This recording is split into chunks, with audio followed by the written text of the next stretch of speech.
देखा जाता है सुबह हुई आदमी से कहीं आज हमारे पेट पिराते बासी वासी खाए लो जाओ, वो बेचारा बासी कुसी खाए चला गया, दिन भर धान काटा थे गन्ना काटा थे, अभी बाद में खाना बनाई है ताज़ा ताज़ा तक खई है तक मोहल्ला में पंचायत करी है, हंसी हैं खेली हैं। और जब शाम हुए जब जनिए कि हमरे आदमी आवत हुए बस मुख पतना फुला के बैठ गई। अब वो जब वही नहीं रहा तरसा तो अब्बा अम्मक न देखी, किला अब्बा अम्मक देख ली, भाई बहन का न देखी, लड़का बिटिया न ढूंढी, एहतियात कही गुडुआ कम्मी कहाँ गई, कहाँ है गुडुआ कम्मी, लागत है कयामत आई जात। और जब नहीं पहन तो घर में घुसे, हुआ गए तो देखे हुआ मुँह को पता न फूला है, बड़ी हिम्मत से हाथों लगन कहा बात गुडुआ भगवान इतनी जोर से हड़कावत है फिर भी नौजवान का कोनो गैरत नहीं आवत। तब हूँ खींच काढ़ी के कहा है गुडुआ कमे कहा है गुस्सा तो कहा बात कहीं सुन, या तो अपने भैवक लई करो या हमका लई करो, कहीं काहे का हुआ, कहीं तुर भैया आज हमका गाली दी से, या तो भैवक लई करो या हमका लई करो, गाली दी से लाओ लाठी कहाँ है बताओ। लाठी पकड़ा दिया चुड़ैलिन ने। अब अपनी बीवी के चक्कर में अपने भाई पे आजकल नौजवान लाठी चलाता है। ए भाइयों पे लाठी चलाने वालों, भाइयों का हक मारने वालों, ज़रा कुरान का मुजदा सुनो। भाई भाई होता है। अल्लाह कुरान में फरमाता है सना शुद्ध आदू दका भी अखी का, ऐ मेरे बंदे मैंने तेरे बाजुओं को मजबूत बनाया तेरे भाई की वजह से। सना शुद्ध अदुद का भी अखी का, तेरे भाई की वजह से हमने तेरे बाजुओं को ताकत दे दी है। भाई से भाई को ताकत मिलती है। आज अगर गांव में यहाँ 4-6 भाई हैं तो लोग उनसे लड़ाई नहीं करते, कहते न बोले उन्हें पता नहीं करती लाठियाँ। बहरहाल आजकल की औरतें ऐसी हैं, इसीलिए हुजूर ने फरमाया कि लोगों औरतों के फितने से बचे रहो। हुजूर फरमाते मा तरक तो मिम्बादी असद फितना, मा तरक तो मिम्बादी फितना, मैंने अपने बाद कोई फितना नहीं छोड़ा। असद मिन फितनतिन निसाई, औरतों के फितने से ज़्यादा कोई बड़ा फितना मैंने छोड़ा ही नहीं। सबसे बड़ा फितना मेरे बाद औरतों का होगा। औरतों का फितना बहुत है। आई हैं ससुराल में तो बेहोश हो गई हैं, आँखी काढ़ दे हैं, और जहाँ नैहर पहुँची बटनटन, ससुराल में ही है फिर बेहोश। अस्पताल लाद ले जाओ, बोतलों चढ़ी, सुई लगी, सब कुछ लगवाए ले, लेकिन वो भूत न जाई। इनका मकर बड़ा तगड़ा होता है। इसीलिए मौलाना अहमद यार खान नईमी ने लिखा है कि एक मर्तबा कुछ मुबल्लिग बेचारे जा रहे थे दीन की तबलीग करने, साफा बांधे जा रहे थे। रास्ते में एक पेड़ के नीचे एक औरत तन्हा बैठी रो रही थी। लोगों ने देखा तो रहम आया, क्या यार बाहर आबादी के पेड़ के नीचे तन्हा एक औरत रो रही है, किस मुसीबत में है, चलो उसकी खैरियत पूछा जाए। तो कहीं यार छोड़ो हटाओ रोवे दो, चलो चलिए। लेकिन एक उमा बहुत रहम दिल ना है, कहीं नहीं यार रो रही है, बाहर है, किस मुसीबत में है, इंसानियत के नाते उसके मुसीबत का सहारा बना जाए। तो बेचारे चले गए, हुआ गए, सलाम की, पूछा है मेरी बहन ये बाहर पेड़ के नीचे रो रही हो, क्या तकलीफ़ है तुमको? कहा भाई मेरा शौहर एक ज़माने से लापता है, ज़माना हो गया मेरा शौहर गायब है, मेरे यहाँ रोज़ी कमाने वाला कोई नहीं है, मैं परेशान हूँ। शहर के काजी से मैं कहती हूँ कि तुम मुझे इजाज़त दे दो दूसरा निकाह कर लो ताकि मेरी भी दुनिया अच्छी हो जाए। लेकिन शहर का काजी कहता ना, तुम्हारा शौहर आके तलाक दे दे तो दूसरा निकाह कर सकती हो, या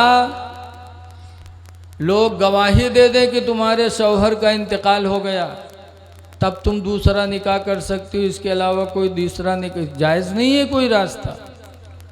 कहा फिर? तो औरत ने कहा मेरे भाई एक मेरी मदद कर दो, मुझे पैसा नहीं चाहिए, कुछ ना चाहिए, सिर्फ मेरी मदद कर दो। कहा क्या बोलो? कहा तुम थोड़ी देर के लिए मेरे शौहर बन जाओ और काजी के सामने चले चलो मेरे साथ, और काजी से कह दो कि ये मेरी बीवी है, अच्छी नहीं है, नालायक है, मैं इसे रखना नहीं चाहता हूँ, ये कह करके तुम तलाक दे दो। जब तलाक दे दोगे तो काजी जानेगा इसके शौहर ने तलाक दिया है तो मुझे दूसरे निकाह की इजाज़त दे देगा। तो मुबल्लिग साहब थोड़ी देर सोचिन, कहें यार ये तो सरासर झूठ है, मन में सोचिन। लेकिन कहें चलो यार झूठ बोल देवे एक इंसान की मदद हो जाएगी, अल्लाह से तौबा कर लेंगे। मन में सोचिन, कहें चलो चली, तैयार हुई। वहाँ गए, कादी के सामने दोनों लोग खड़े हुए। कादी ने पूछा क्या बात है? तो इन्होंने कहा मेरी बीवी है। कहा फिर? कहा बहुत नालायक है, बहुत कमीनी है, बहुत कुतिया है, ज़िंदगी भर इसने मुझे तंग किया है, मैं इसको तलाक देना चाहता हूँ, मैं इसको रखूँगा नहीं। तो कादी साहब ने बीवी से पूछा तुम बताओ। कहें तो क्या बताएं सर, जब मैं कमीनी हूँ, नालायक हूँ, कुतिया हूँ, ये मुझे नहीं रखना चाहते हैं तो छोड़ दें। तो कादी साहब ने कहा ठीक है तुम्हारी मर्जी। तो मुबल्लिग साहब तलाक दी, तलाक दिया, तलाक दिया, तलाक दिया, 3 तलाक दी। और तलाक देने के बाद वहाँ से चल पड़े।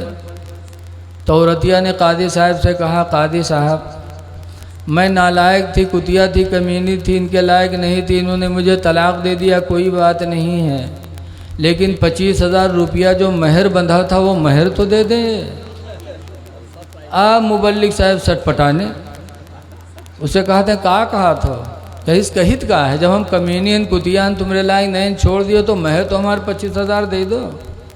कहा रे यार सोच लो। कहा बहुत सोचे। अब मुबल्लिग साहब परेशान कि अगर कही थे ना ही झूठे के कहा है तो 420 में बंद हुई। तब मुबल्लिग साहब ने कादी साहब से 1 घंटा की मोहलत मांगी। आए, ज़मीन बेची और ज़मीन बेचकर रुपया गए दे दिया, तब जाके उनकी जान बची। तो हुजूर ने जो फरमाया बरहक फरमाया कि मेरे बाद औरतों का फितना दुनिया में सबसे बड़ा होगा। इसलिए लोगों अपनी बच्चियों को दीनी तालीम दो ताकि ये जिस घर में जाएं वो घर दीन का गहवारा बन सके। इसलिए कि माँ को बताया गया कि उतलुबुल इल्मा मिनल महदी, माँ की गोद से इल्म दीन सीखो। तो जब बच्चियाँ दीन सीख कर जाएंगी तो अपने बच्चों को भी दीन सिखाएंगी। बच्चों का सबसे पहला मदरसा माँ की गोद है। लेकिन आज माँ की गोद में बच्चे दीन नहीं पाते। हज़रत गौसे आदम की माँ की गोद थी कि गौसे आदम ने माँ की गोद से कुरान का हिफ्ज़ किया। बाबा फरीदुद्दीन ने अपनी माँ की गोद से नमाजी बने। कल की माँओं की गोद दीनदार गोद थी। कल की माँ अपने बच्चों को सीने पे लिटा के दरूद की थपकियाँ देती थी कि सो जाओ या मुस्तफ़ा कहते कहते, खुले आँख सल्ले आला कहते कहते, कि बेटा सो तो मुस्तफ़ा के नाम पर, उठो तो मुस्तफ़ा के नाम पर। अब आजकल की माँ न कलमा याद न दरूद याद। अगर कलमा सिखावे लगो, कहो पढ़ो ला इलाहा इल्लल्लाह, तो कहीं लिल्ला ज़बानें न तुरी है कि कहूँ याद न हो जाए। अब दुनिया बकवास। आज अगर लड़का रोए लागी तो कहाँ कलिमा कहाँ दरूद, उठाई बिस्तर पटकी हैं तो के भदर भदर पिटी हैं। कहें सो जा खनत मनत दी कौड़ी पायो, कौड़ी लेके गंग पायो, गंगा माता बारो दिन, बारो लेके भुजवक दिया, भुजवाम का लावा दी। अल्लाह जाने कहाँ से याद कर लेते हैं। और छोट मोट कहानी नहीं, इतनी लंबी कहानी याद की, इतनी देर तक पीटत हैं कि लड़का डरकर मारे सो जाते हैं। बड़ी देर तक पीटा करी है, कहें सो जा खनत मनत दी कौड़ी पायो, कौड़ी लेके गंग बहायो, गंगा माता बारो दिन, बारो लेके भुजवक दिया, भुजवाम का लावा दे, लावा लेके खीर बनाए, सब घर खाएं, कानी बिलैया खाए, छू तब फूंक छोड़त हैं। बताओ तो मुसलमाने बनी बच्चा है।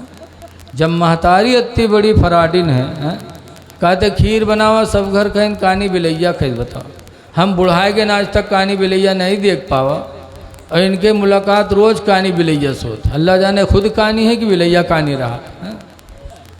आज बहुत हमें और आपको समझने की ज़रूरत है। अपने बच्चियों को बालिग होने के बाद मोबाइल न सौंपो, मोबाइल न दो। जवान हो जाए बच्ची तो स्कूल कॉलेज में पढ़ने के लिए न भेजो। अपने बच्चियों की ज़िंदगी बचाओ। आज बड़ा माहौल अजीब है, कितना जुल्म हो रहा है हमारी बच्चियों पे। स्कूल में हम भेजते हैं ताकि मेरी लड़की डॉक्टर बने, इंजीनियर बने। अपने बच्चियों को पर्दे में रखने की कोशिश करो और ख़ुद भी नमाज़ों की पाबंदी करो। इस माह मुबारक में अपने नबी की आमद का मकसद भी सोचो कि अल्लाह ताला ने नबी को किस लिए भेजा था। इसलिए हम और आप अपने मस्जिदों को आबाद रखने की कोशिश करें और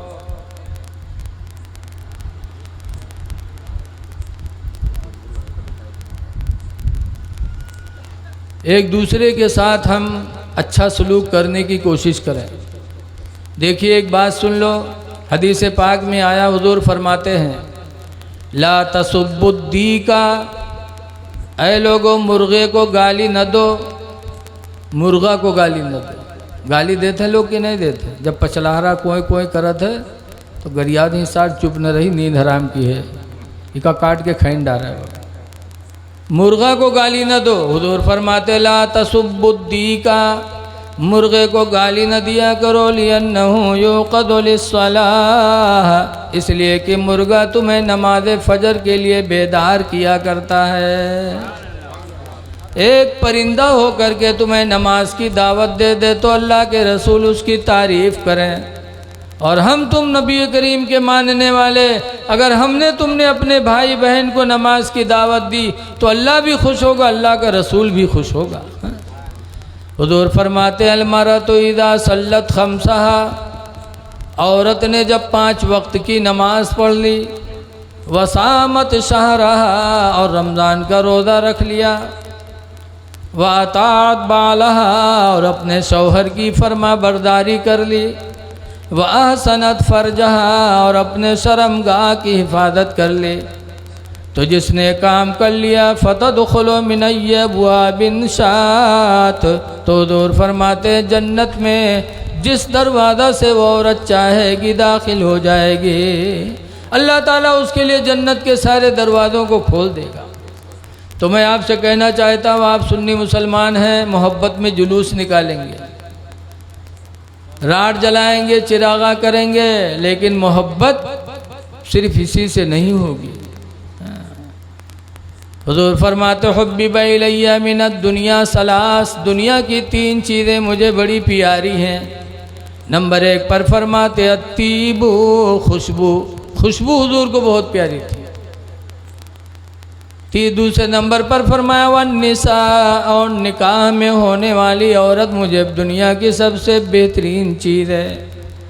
जो औरत निकाह में आ जाए उस औरत को दुनिया की औरतों से बेहतर तस्वूर करो, ये मेरे नबी की सुन्नत है। लेकिन आज तो आदमी के दूसरे के नीक लागत है, अपन चाहे जत्ती अच्छी हो, लेकिन उधर कोई तवज्जो नहीं। ये भी नबी की सुन्नत है, रबीउल अव्वल के जलसे में हो। हुजूर फरमाते वन निसा, निकाह में आने वाली औरत मुझे सबसे ज़्यादा पसंद है। और तीसरी मर्तबा सरकार ने फरमाया वजुइलत कुर्रतु ऐनी फिस्सलाह, और मेरे आँखों की ठंडक नमाज में है। नमाज में मेरी आँखों की ठंडक है। नमाज पढ़ोगे तो नबी खुश होंगे, और अगर नमाज को छोड़ा, जुलूस निकाला, तो वो जुलूस अल्लाह को पसंद नहीं, न रसूलुल्लाह को पसंद है। आला हजरत इमाम अहले सुन्नत के पास एक साहब गए थे। उन्होंने कहा हुजूर कोई वजीफ़ा बता दीजिए कि हम पढ़ें, कमाई में बरकत हो, परेशानी दूर हो। और उनके चेहरे पर दाढ़ी नहीं थी। तो आला हजरत ने फरमाया वजीफ़ा पढ़ना मुस्तहब है और चेहरे पे दाढ़ी रखना वाजिब है, और जब तक वाजिब अदा नहीं करोगे मुस्तहब अल्लाह के यहाँ कबूल नहीं होगा। कोई वजीफ़ा अल्लाह के यहाँ कबूल न होगा। जब दाढ़ी वाजिब है, पहले वाजिब को सजाओ फिर मुस्तहब करो। आला हजरत ने वापस कर दिया। गए कुछ दिन के बाद आए, दाढ़ी चेहरे पर जब हो गई आए, तो आला हजरत ने उनको वजीफ़ा बताया। तो ऐसे ही जुलूस निकालना मुस्तहब, मिलाद पढ़ना मुस्तहब, फातिहा कराना मुस्तहब, लेकिन नमाज का पढ़ना फ़र्ज़ ऐन है। तो अगर तुमने नमाज छोड़ी और फिर जुलूस निकाला, तो वो जुलूस कतान आपके निजात का ज़रिया नहीं बनेगा। कितने लोग ऐसे हैं कि जुलूस निकालते हैं रात में और सुबह फजर गोल कर देते हैं। नमाज का पढ़ना बहुत अहम है। आप ज़रा सहाबा की ज़िंदगी देखो। हज़रत इब्राहीम बिन अदहम एक दिन घर में रोने लगे, ऐसा चिलगुहार मार के रोए कि महल्ले वाले सब भाग आए कि कोई मर गया, कोई मर गया। इब्राहीम बिन अदहम की भीड़ लग गई गांव वालों की और रो रहे हैं। पूछा क्या हुआ हज़रत, किसका इंतकाल हो गया? कहा अगर इंतकाल हुआ होता किसी का तो मैं न रोता। कहा फिर क्या हुआ? इब्राहीम बिन अदहम कहते आज मेरी नमाज फजर छूट गई जिसकी वजह से मैं रो रहा हूँ। औलाद मर जाती तो इतना गम न होता, बीवी मर जाती तो इतना गम न होता, लेकिन नमाज फजर मेरी चली गई, इस गम में मैं रो रहा हूँ। ये बुजुर्गों का तरीका था, है? तो इसलिए ऐ लोगों, नमाज़ों की पाबंदी करो। नमाज फ़र्ज़ ऐन है। दुआ है कि अल्लाह ताला हमको आपको नबी करीम सल्लल्लाहु अलैहि वसल्लम की सुन्नतों का आमिल बनाए और नमाज़ों का अल्लाह ताला पाबंद बना दे। अस्सलामु अलैकुम व रहमतुल्लाह।